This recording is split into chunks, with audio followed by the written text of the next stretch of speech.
All right, let's talk about something that could hit you right where it hurts, literally. Your medicine cabinet. We're diving into a really high-stakes trade dispute, and it's not just about some abstract policy. Nope, it's about the actual pills that we all rely on. So yeah, let's get right into it. So let me ask you this. What if the cost of your essential medications suddenly shot up by 250%? Just imagine that for a second. This isn't some made-up scenario. It is a very real possibility at the heart of a super tense standoff between the United States and India, which, just happens to be the world's biggest supplier of generic drugs. And the threat is right there, out in the open. This recent statement lays out a plan to hit pharmaceutical imports with some truly staggering tariffs. And as you can imagine, that has sent absolute shockwaves through the global health world and put this massive trade relationship on the very brink. So what on earth is driving this potential trade war? To really get what's happening now, we've got to look at a diagnosis that's been years in the making. The U.S. has this long list of complaints that goes way beyond just dollars and cents. This right here is the seal of the U.S. Trade Representative, the USTR. For years, this is the office that's basically been leading the charge against India's pharma policies, and their main issue has always been about intellectual property rights. So the USTR's big annual report, it's called the Special 301 Report, places India on a priority watch list. But it's important to see they're not alone. They share that status with countries like China and Russia. Basically, getting this label means your IP practices are seen as some of the most difficult for American business interests to deal with. So what are the actual complaints? Well, the USTR report gets specific. On the intellectual property side, they're talking about weak patent protections and this constant threat that patents could just be revoked. Then there's the huge problem of counterfeit medicines and the fact that sensitive clinical trial data isn't secure. And if that wasn't enough, they also point to really high customs duties on American medical devices. From Washington's perspective, all of this is hurting U.S. innovation and just creating a totally unfair playing field. But those old arguments over IP, they've just been supercharged by a new and much more immediate fear, the fragility of our pharmaceutical supply chain. Just take a look at this number for a second. 828,000 metric tons. That is the sheer volume of pharmaceuticals the U.S. imported in 2024. That's a 7-fold increase since the year 2000. So you can see why this massive dependency on other countries has lawmakers getting pretty nervous. I mean, what happens if that supply gets cut off? And this is not some abstract risk. It has already happened. Back in 2023, just one single plant in India had to shut down. One plant, and it cut off 50% of the U.S. supply of a critical cancer drug. The result was nationwide shortages, with cancer patients facing treatment delays.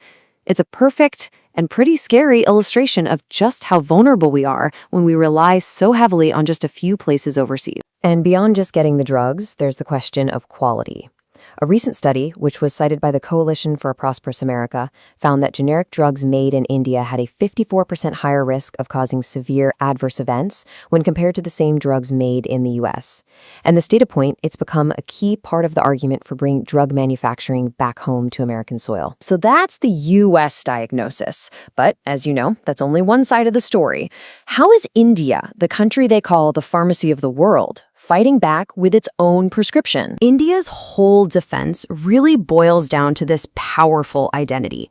For decades now, it's positioned itself as the essential provider of affordable, life-saving medicines, not just for developing nations, but for wealthy countries like the United States too. And the numbers really do tell the story.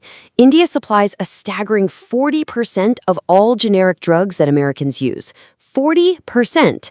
And it accounts for 60% of the entire global supply of vaccines. So you see, taking India out of the equation isn't like just switching suppliers. It's more like knocking out a cornerstone of global public health. So India's key argument here is that these tariffs would be a massive self-inflicted wound for the U.S. Indian pharma leaders are warning that, sure, their companies would just pivot and sell to other parts of the world, but it's American consumers who would be left to deal with crippling drug shortages and prices that go through the roof. The pain, they say, would be felt most sharply right there in the U.S. Now, this isn't just a war of words. Behind the scenes, there are some pretty frantic negotiations going on to try and find a cure for this trade dispute before the side effects become, irreversible. This timeline just shows you how fast this whole thing has escalated.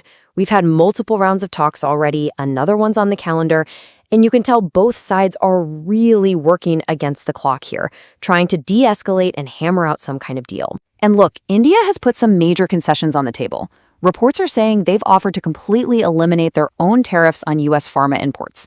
They're also offering to supply key generics at just 20 to 25% of the brand name price. And they've said they will reform their patent laws to fix U.S. concerns about things like evergreening.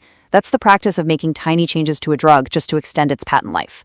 And maybe most surprisingly, they've even offered to give incentives to Indian companies to build more manufacturing plants inside the United States. That's a pretty big offer. So this all brings us to the final choice.